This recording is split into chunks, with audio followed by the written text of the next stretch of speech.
No role plays, no conference calls, no BS. Chris and Lorenzo share 4 decades of combined experience to help you become a more effective leader.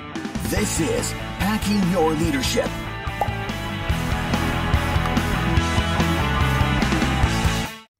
Hey everyone, this is Chris. And Lorenzo. And welcome to our Best of Saturday series.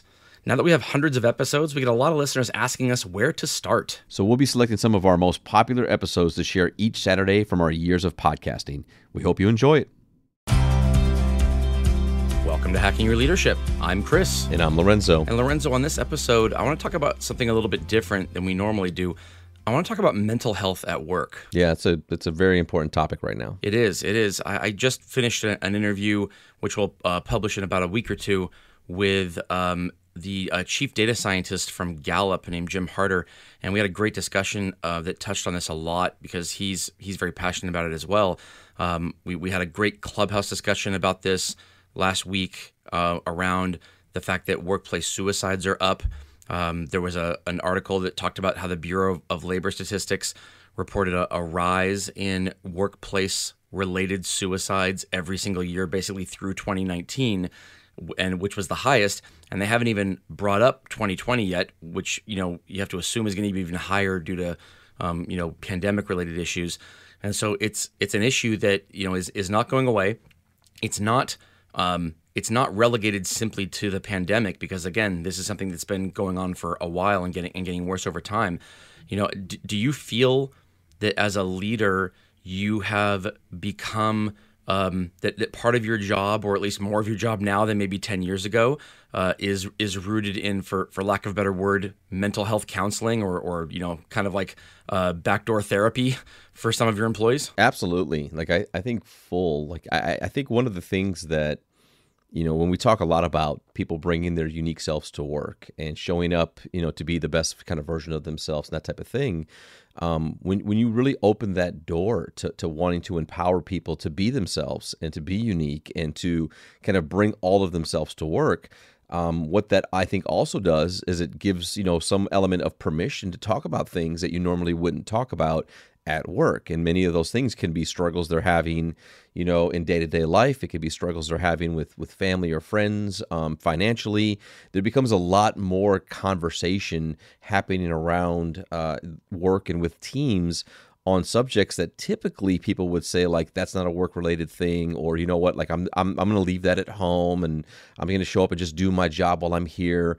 And I think as we've seen that movement in really respecting the uniqueness of people and empowering people's voices to be heard, it's not just work-related things that we're talking about now. It's a lot more personal things. And then I think you take that with everything that happened with 2020.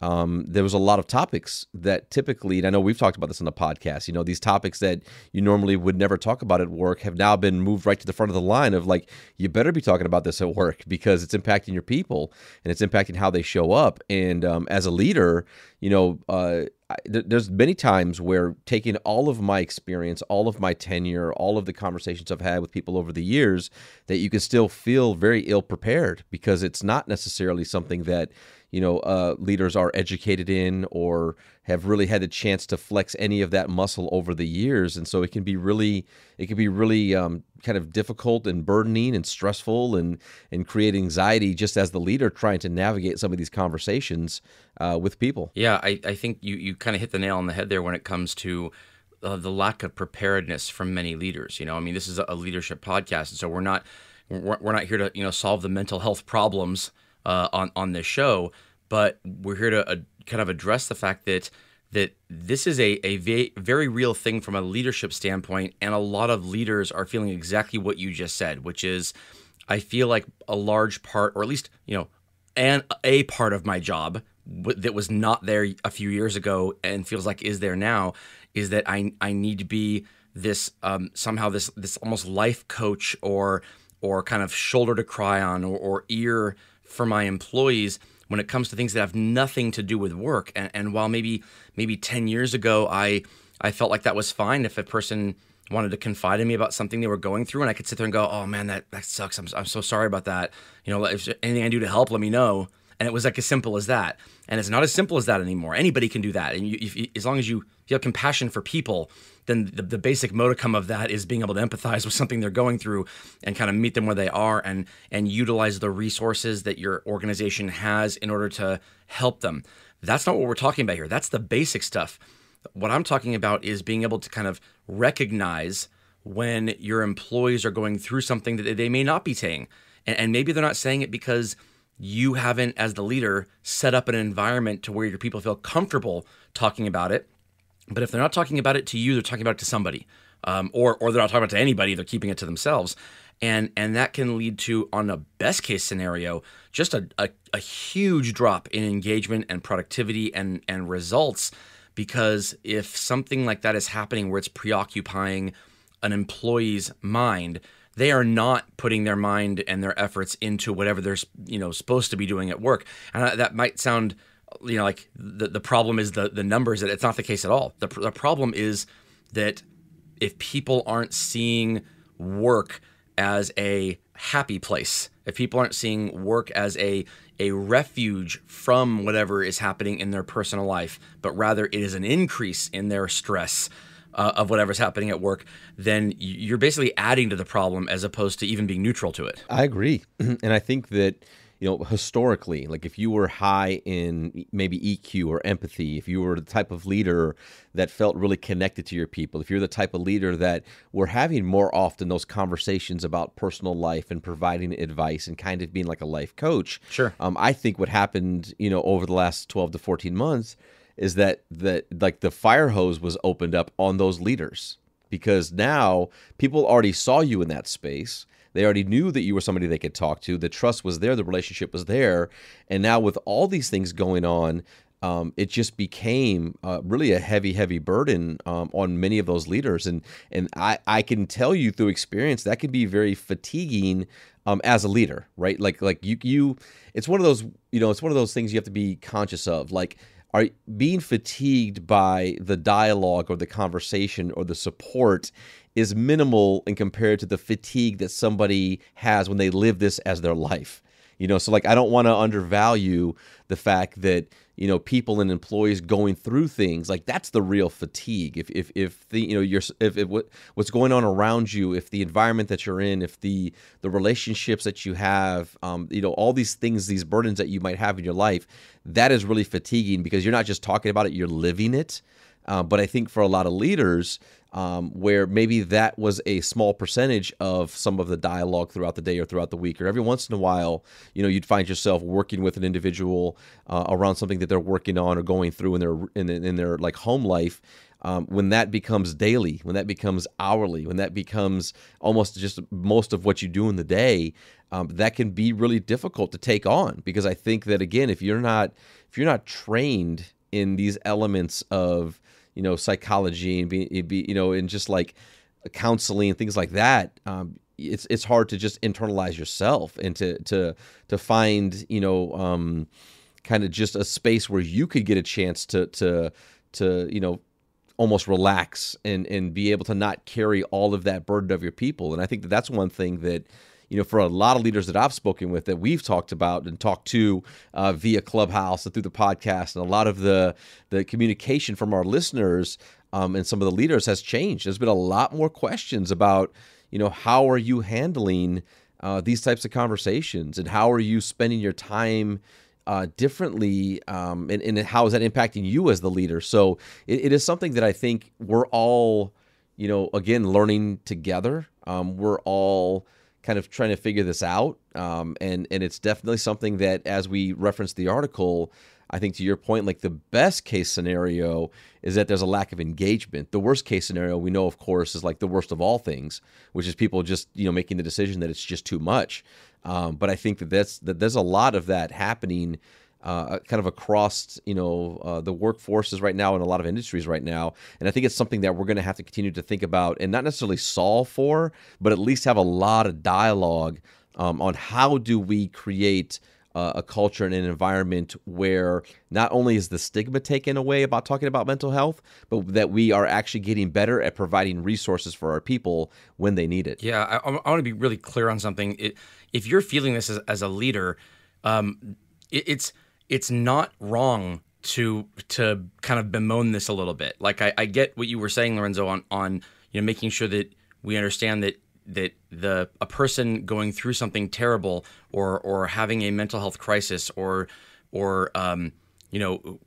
people who worry about a lot of things going on in their life right now that maybe they didn't worry about 5 or 6 years ago, that they're kind of living through this, and we don't want to lessen what we know the impact of that is.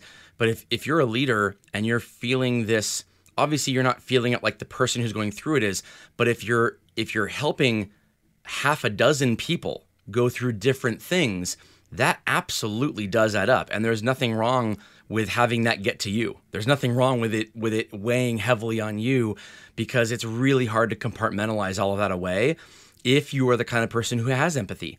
If you didn't have empathy to begin with for your people, if you didn't actually care about them, if you just kind of were kind of faking empathy, then this wouldn't be as difficult for you, but it would be seen through very quickly by your employees. If your employees are coming to you, if they are confiding in you, and if you're having these conversations with them multiple times over time, it probably means that you do actually have empathy for them, because they see that from you and they're looking at you as a go-to person. Be very thankful about that. That means you're a step ahead of a lot of people who are not even having these conversations because their people don't view them that way. That's a very good thing. But as Lorenzo was saying, if you're not kind of classically trained in what to do with these conversations, it can seem like you're fumbling through them.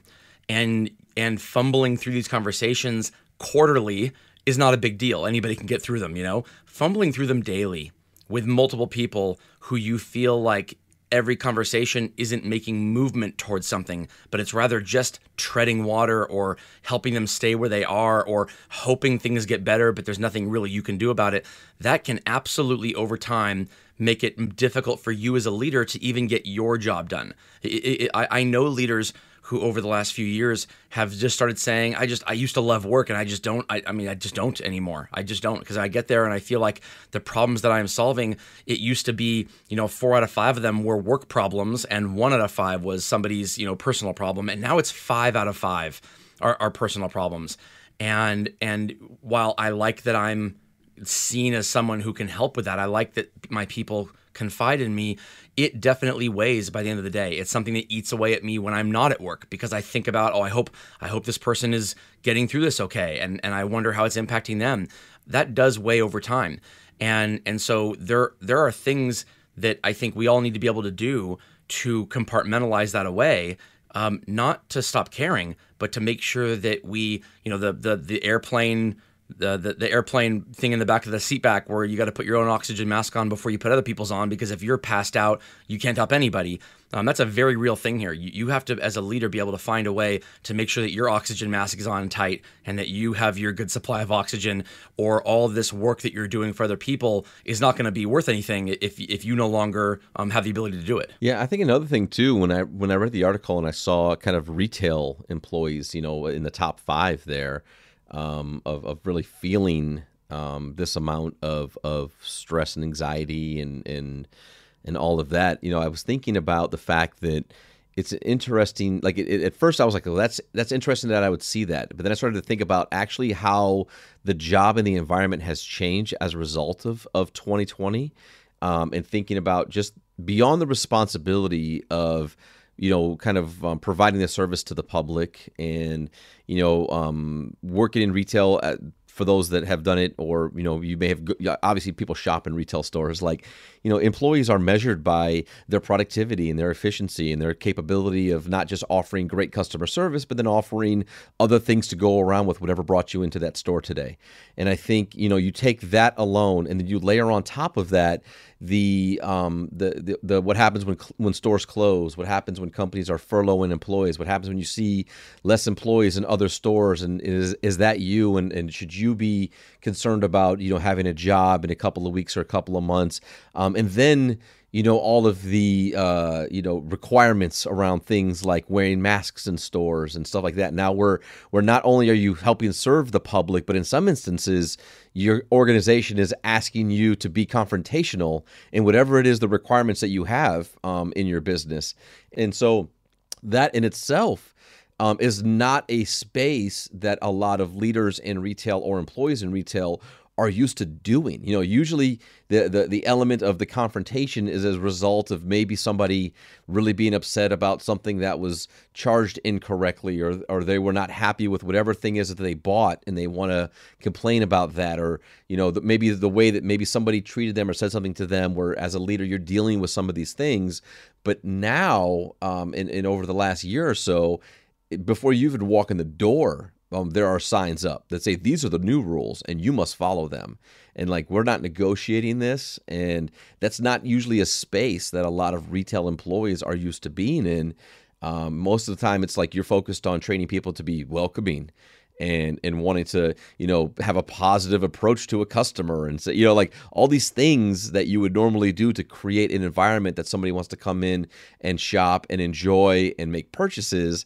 Right off the bat, it's these are the rules, and if you're slightly breaking it, I have to enforce that, and it's a very different thing. So I just think that layer of behavioral change and expectation, coupled with leaders and people showing up as their unique selves, I think I can see where that would rise retail workers higher on the list of something like this article. Yeah, and two more elements too that you didn't mention. Those are all great, but there is real pandemic fatigue amongst the customer base. And so customers who are walking up, they're not walking up and going, what is this? What is this new thing? New rules? What? No, they've seen it 100 times in the last 100 places they tried to go.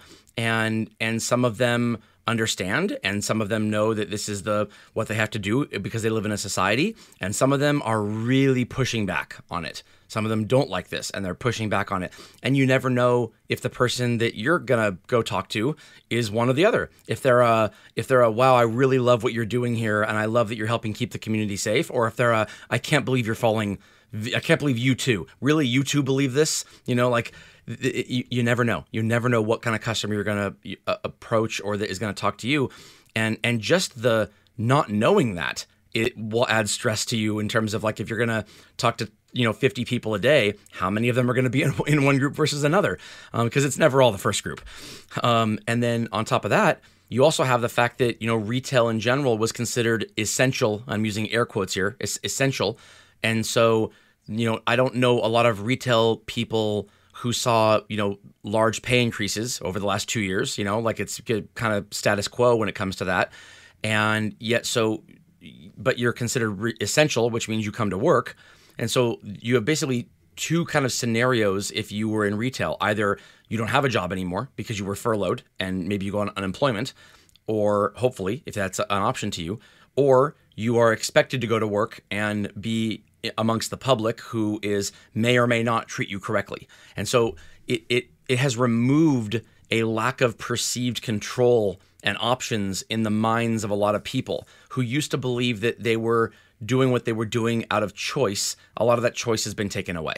And so that in and of itself can raise a lot of the stress, because when people feel or perceive a lack of choice or lack of options, that stress that comes from that can be worse even if the situation didn't change. Even if you would come to work because you wanted to come to work, or even, nothing has to actually change, except that in your mind you understand that I went from being here because I wanted to be here to being here because I have no other choice. That's just a stress that can weigh on people too. Absolutely. And with that, it brings us to this episode's 1 Minute Hack. But first, a word from a sponsor. The 1 Minute Hack. All right, for this episode's 1 Minute Hack, here's what I want you to do. This is kind of a two-pronged approach here. First, in the business of retail, we talk about offer rates, right? We talk about talking to as many customers, as many clients as you can about the same things over and over again, because it's about, if you only offer it half the time, you'll get it 10% of that half the time. That's even less. But if you offer it 100% of the time, whatever that is, it will increase your kind of close rate. This is the exact same thing when it comes to the resources your organization gives when it comes to helping employees through problems they're experiencing in their personal life and with mental health. And so be very, very good about knowing and articulating what those resources are that your organization offers or has access to. Be very good about talking about what the ins and outs of them are, and then repeat them over and over again to your people. Make them understand that this isn't an afterthought, but rather it's something that is there for a reason, and it's there so that your employees can take advantage of these things. And the more you say it, the more you will start to convince some people that those resources might be right for them, and you might help people get to a place where they get some real problem solving occurring that you might not have the resources personally to be able to solve yourself. On the same token, look at those resources for yourself. We talk about taking care of ourselves as leaders and not letting this burden kind of weigh on us. If you find that this is eating away at you, if you find yourself thinking about these situations that are happening with your people when you're not at work a lot, that means that this is getting to you too. And you might think, oh, I can handle this. I can deal with this.